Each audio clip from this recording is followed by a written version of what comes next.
What is up, guys? It's the Sound Alchemist, and I'm here with Gershwan. And today we're back to answer your questions in another episode of For the Greater WAAAGH. This is a video series where we answer the questions left by you, the viewer. If you have a question for us, comment down below. Put question in front of your question because we get those questions first. That is what Calcidern did. He asks, if machines can be corrupted by chaos, could chaos Necrons exist?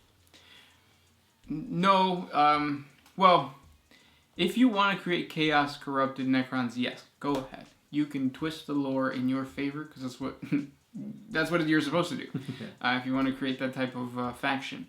But the answer is no because of Necrodermis. Necrodermis is not regular steel. No, it's a bunch of sentient living things.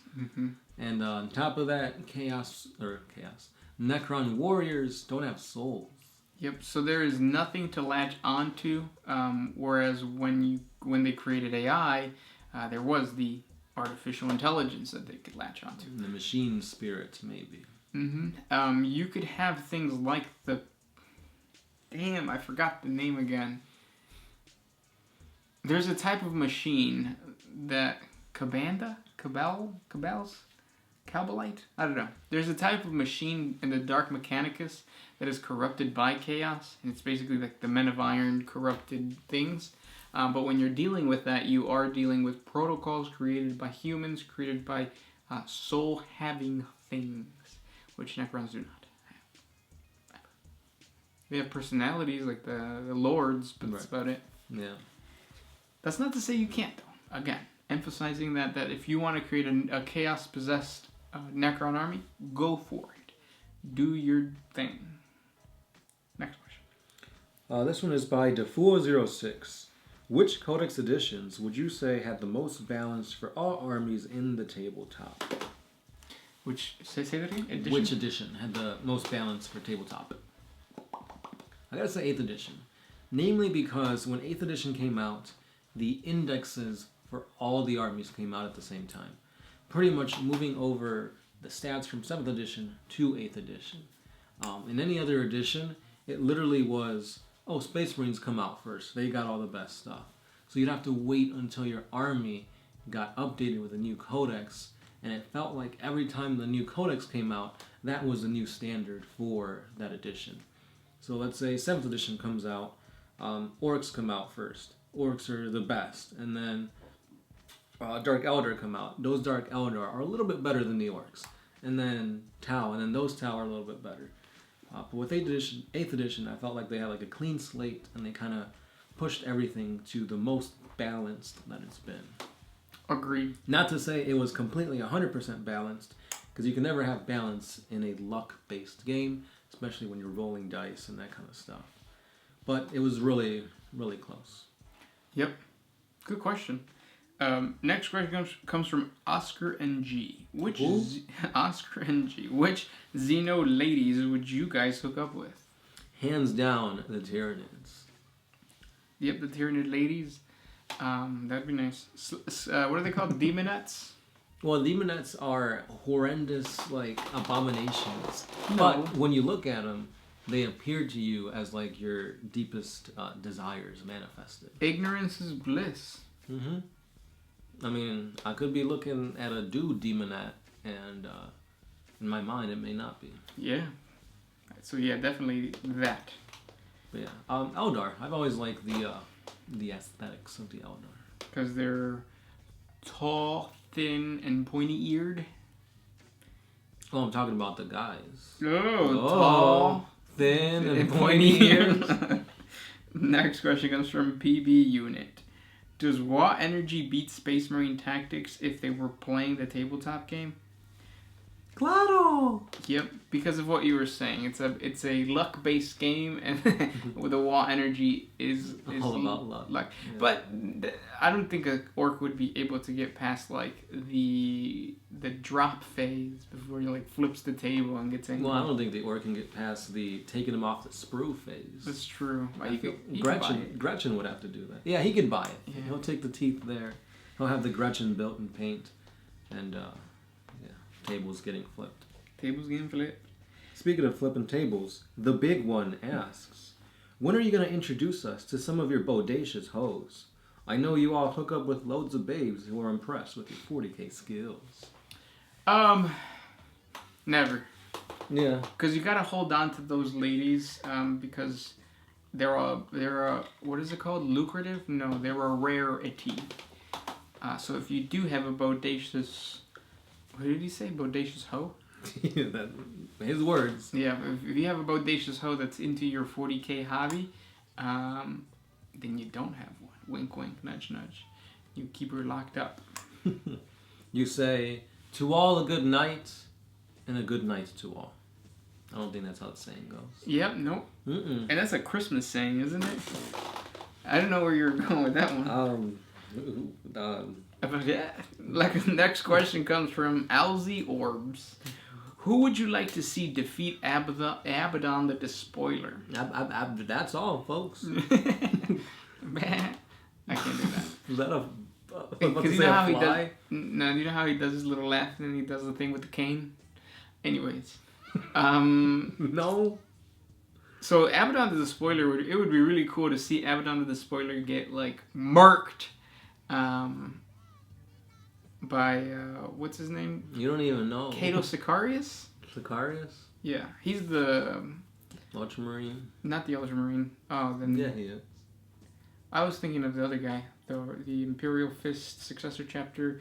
They're blue and then they have the red hand. Pedro Cantor? Pedro Cantor, that's what I'm thinking of. Yeah. Him. Pedro Cantor. He's like El Chente of 40K. Exactly. He's like the underdog, but then like not really. Yeah. Mm-hmm. What about you? Oh, I think it'd be really funny if like he kills himself. Like accidentally. Well, no, not accidentally. Like he sees like, whoa, like why am I doing this? Like I shouldn't be doing this. Like I gotta go cook. I don't know. Meth? They have that in 40K? They have meth in 40K, yeah. The next question comes from Defool06, which, nope. The next question comes from Eustace Baggs. How old do Eldar and Tau communicate? How well do Eldar and Tau communicate and collaborate with each other? Both species seem to appear more sane and less fanatical than the Imperium. That's actually a lie. Eldar are very fanatical. Yeah. They're very, like, to themselves, they're arrogant, and then even though they ruin their own empire, they're still like, yeah, but we created a god type of thing. So did humans, though. They're ruining themselves. That's why the Emperor had to step in and set them on the right path. Yeah, I'm and you not can say that arguing that. humanity's feeding all of chaos, not just the one god that the Eldar created.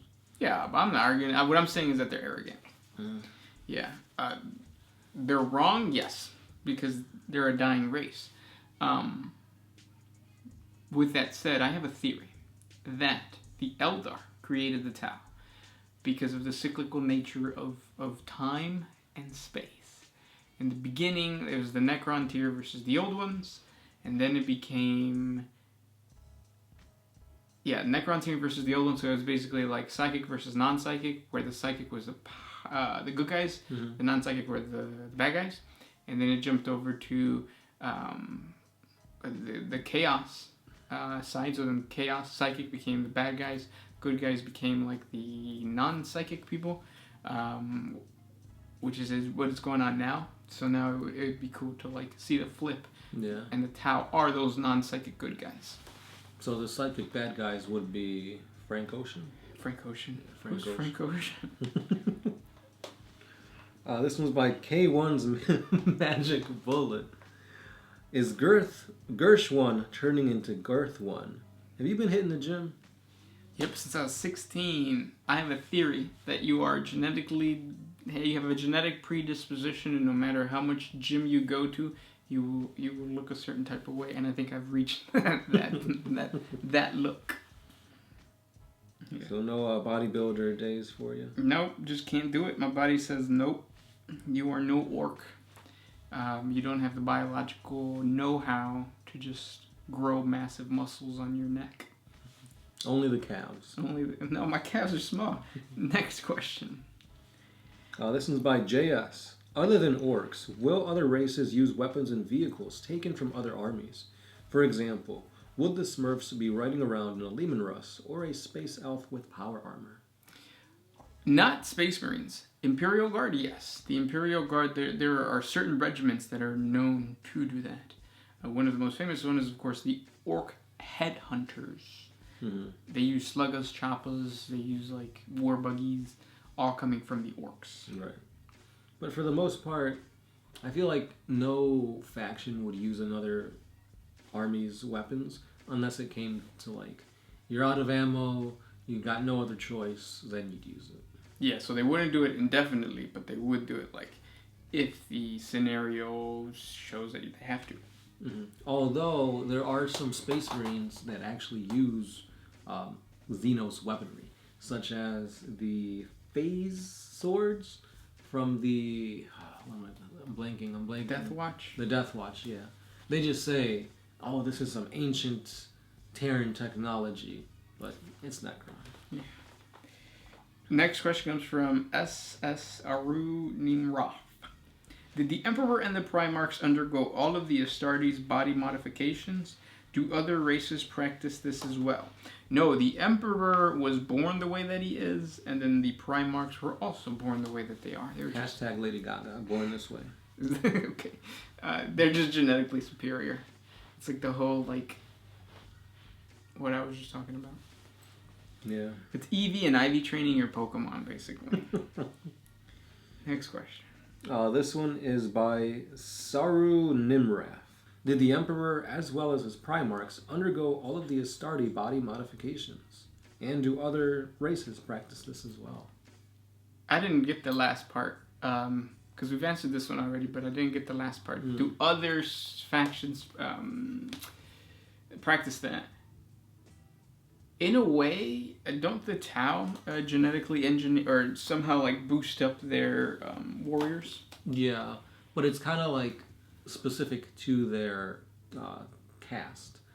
So like Fire Warriors all have their, they're all aggressive by nature. They're all like more muscular and stuff like that. And I think that is because of the Ethereals tinkering with their genetics. Did they? But there's no like stimulants that they inject. Oh, they do take stimulants, yeah, but that's mostly within like their battle suit. Like they're going into battle, they take these stimulants to pump adrenaline to them so that they get intake information faster, make quicker movements by instinct, stuff like that. Yeah. Orcs do that too, no? They don't like. Kind of. The weird boys or the mech. The docs, the mechs, I can't remember what they're called. Pain boys, that's what they're called. Pain boys kind of do that, but they don't genetically engineer like the spore. The closest thing are the runt herders, or runthifers, as I like to call them. They like specifically like do the same thing that we do to dogs, so that they can get squigoths. What is that called? Like breeding? Breed, yeah. Yeah. But yeah, those were the questions for today. If you guys have more questions for us, comment down below. Hit us up on the Facebooks as well as the Patreons, because a simple dollar goes a long way to create more videos. And if you're into D&D and stuff like that, on the Facebooks I've been posting little inklings as to what the campaign will be about. Coming sooner or later, so check that out.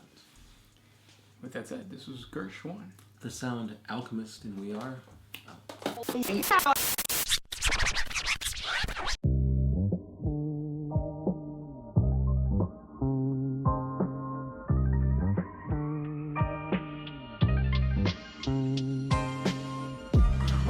if you could put my